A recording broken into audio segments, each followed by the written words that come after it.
All right, so now we are going to do non-cash acquisition. So several different examples of this. So again, a lot of times you're going to have a transaction where most of the time, or a lot of times when you're acquiring something, cash is going to be part of that transaction. But what we're seeing here, or we're going to show you, is there are also many transactions where cash isn't involved, and so you're exchanging one non-cash item for another non-cash item, and so. And so value in the transaction can be a little more of a challenge because we don't have cash to anchor on. Because of course, cash has a very reliable fair value. And so in the absence of cash, you have to kind of think about, okay, well, how do I value this transaction? So the general rule is that you value the transaction based on the fair value of the asset, debt, or equity of the equity securities given. In other words, whatever you're giving up, that's how you're going to value the transaction. And so that will then also determine the value of what you're receiving. And so you're basically using one item to value both sides of the transaction. Now, there is an exception, which would be if what I'm receiving is clearly more evident than what I'm giving up. And so in that case, you would use what you're receiving, but most of the time, again, you're going to default to valuing it based on what you're giving up. A common issue is deferred payments. So you're getting cash, but you're not getting cash today. And as we know, cash a year from now or 2 years from now is not the same thing as cash today. And so we've got to kind of figure out how to handle that. And so essentially what you're doing is there's a financing arrangement here. And so again, just to be clear, what's going on is I'm the one receiving some sort of asset. So I'm the one issuing the debt. So I'm the one that's going to make a payment on that debt. I'm the one that's going to incur interest on the debt. So we're talking about payments and expenses, not receipts and revenue. And so two examples we're going to just kind of focus on in this chapter. One is notes issued with interest payments, and the key is at the market rate of interest. And then sort of the other extreme, zero interest-bearing notes. There can be a situation where a note is issued with interest, but not at the market rate. We'll cover that in chapter 14. And so we're just going to kind of wait for that one until then. But so for this chapter, we're going to keep it very simple. Either it's going to be at the market rate of interest, or there's going to be no interest payments at all. Again, the third situation is one we're not going to cover. But regardless of the way that we're doing that, essentially we are doing a present value calculation. In other words, we're trying to figure out is what's the fair value of the debt that we are giving up. And so we'll kind of walk through that. So in the first example, the only thing I'm highlighting here is that this piece of equipment was purchased on July 1st. There's an $85,000 note. The note bears 9% interest, which is the market rate. And there's annual interest payments. The principal and then the unpaid interest is due June 30th, 2027, and they have a December 31st fiscal year. So one thing I want to highlight here is if a note is issued at the market rate of interest, that means that the future value or the face value of the debt is the same thing as the present value. And so that $85,000, because of the situation, is the present value of the debt. And so we don't have to do TVM or anything like that because we already have the interest rate and we already have the present value. Now, the only thing that we need to do is there are interest payments and we're going to have interest expense. And so we need to calculate that.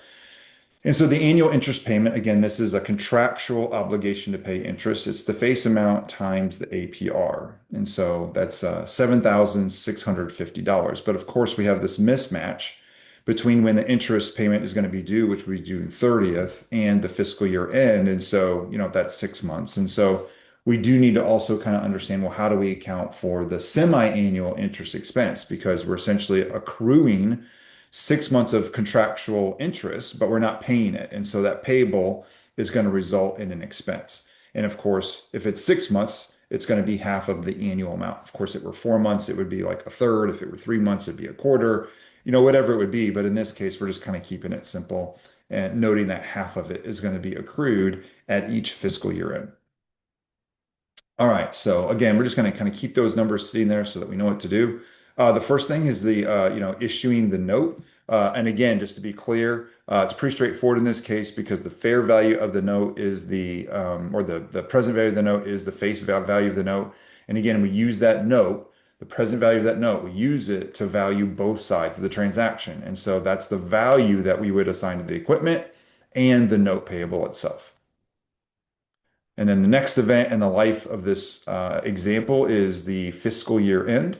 And so at the fiscal year end, um, you would have December 31st, 2025. We, of course, would need to um, accrue interest on that date.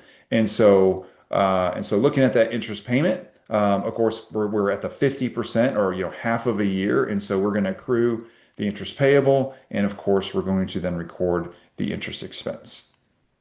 All right. So hopefully not too bad. And then really the next question is what is the next time we're going to record something for this example? And really it's going to be that interest payment that we make on June 30th, 2026. The payment hopefully is fairly straightforward. It's this contractual payment of $7,650. And we had already accrued half of it. And so we're going to take the payable off of our books. And of course, we do need to record the remaining 6 months of interest. And so we have an additional interest expense in 2026, or as of June 30th, 2026, in the amount of $3,825. Same process going forward. We have another adjusting entry at the end of December. And again, same amount, it's just 6 months. So hopefully not too difficult there. Of course, we record the contractual interest payable, and that results in our interest expense. And then finally, there's the repayment of the note. Just noting that not only do we have that final interest payment, but we have to repay the face amount.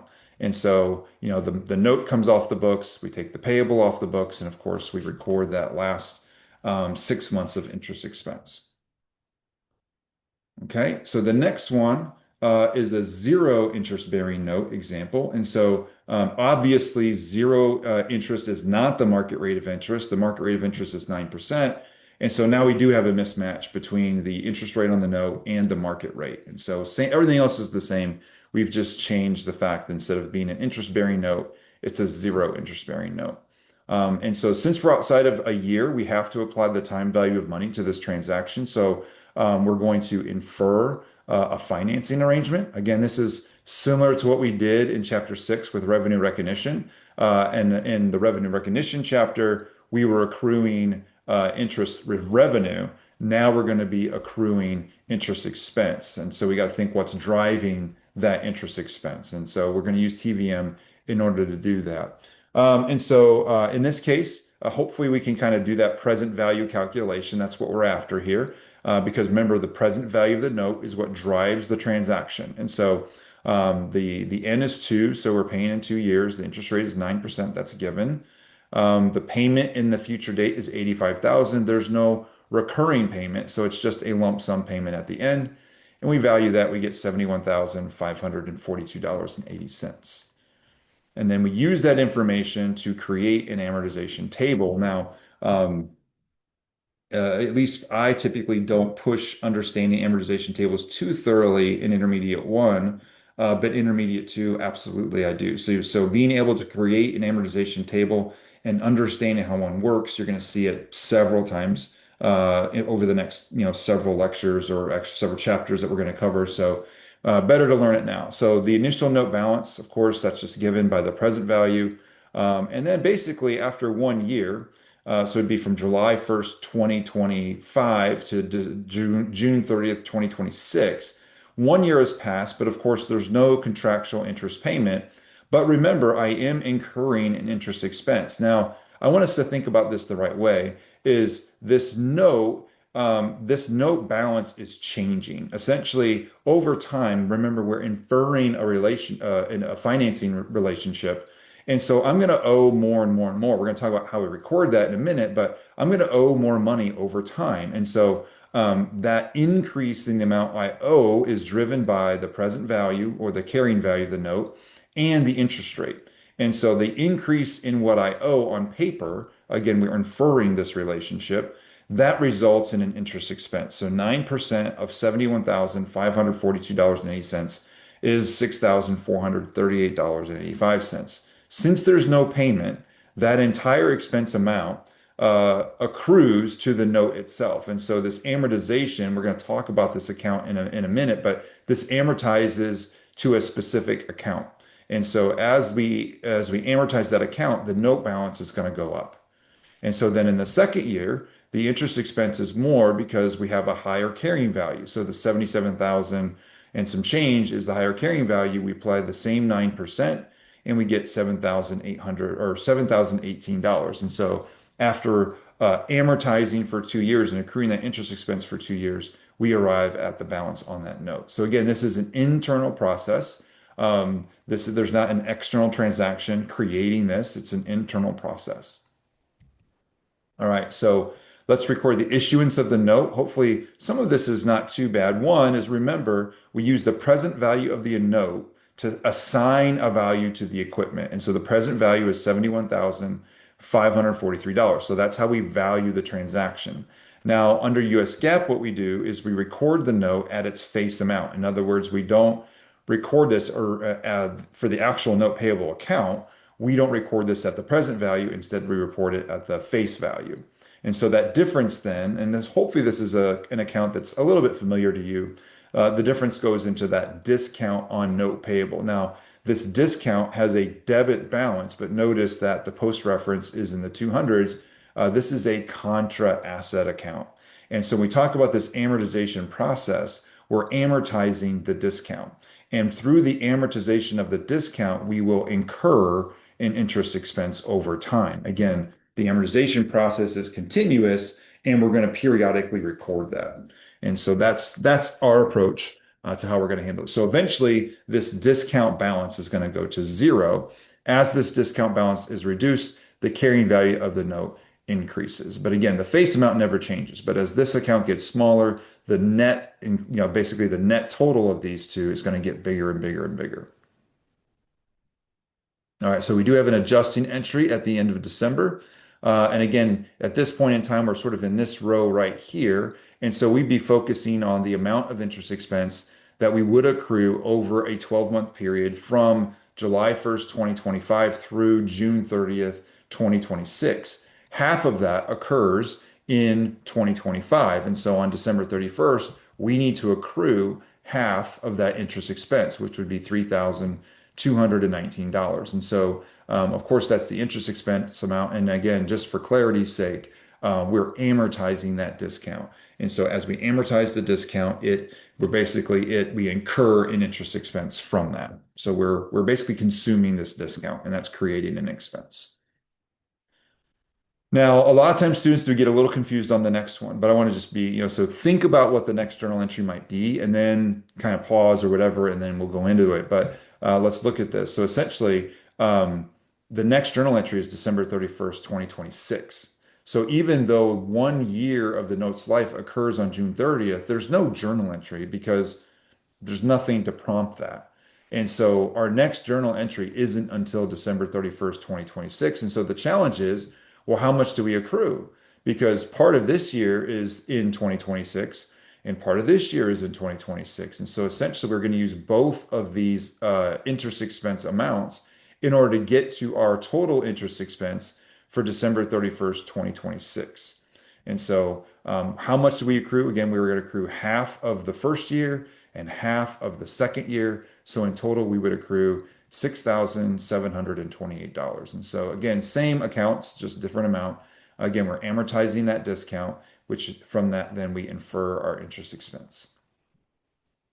And then the final journal entry is the payment of the note. And so this is actually when I do have to make that payment. And hopefully some of it's fairly easy. Some of it is we do need to accrue the last 6 months of interest. So it'd be the second half of this second year. And so our new interest expense for the period is $3,509. But again, we're still amortizing that discount. So we're going to amortize the remaining discount. And of course, that's the remaining interest expense. And of course, then we do need to take the note off of our note off of our books as well and make the payment. So hopefully that's the easy part. Don't miss the layups.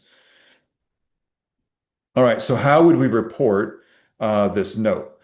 And so the way we report it on the balance sheet is at the end of each fiscal year, we would report the carrying value of the note. Now, this gets a little bit complicated because the carrying value is the face amount minus the discount balance. And if we go back to the amortization table, we don't see 74,000 and some change, whatever that number was. We don't see this number anywhere. And the reason why is because this is the carrying value on June 30th. and the carrying value of on 2026 and the carrying value on June 30th, 2027.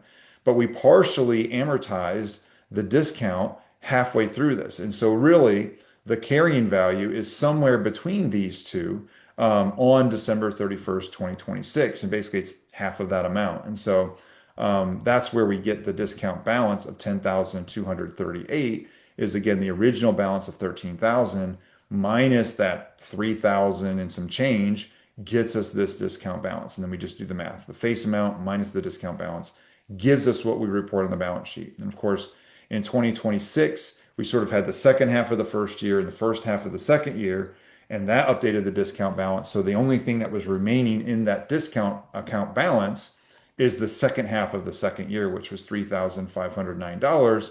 Therefore, 85,000 minus that balance gives us a carrying amount of $81,491.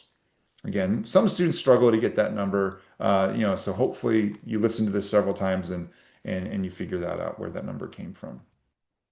So the income statement, obviously you're just recording the interest expense that you record with the note. All right, so we are going to stop there on this one.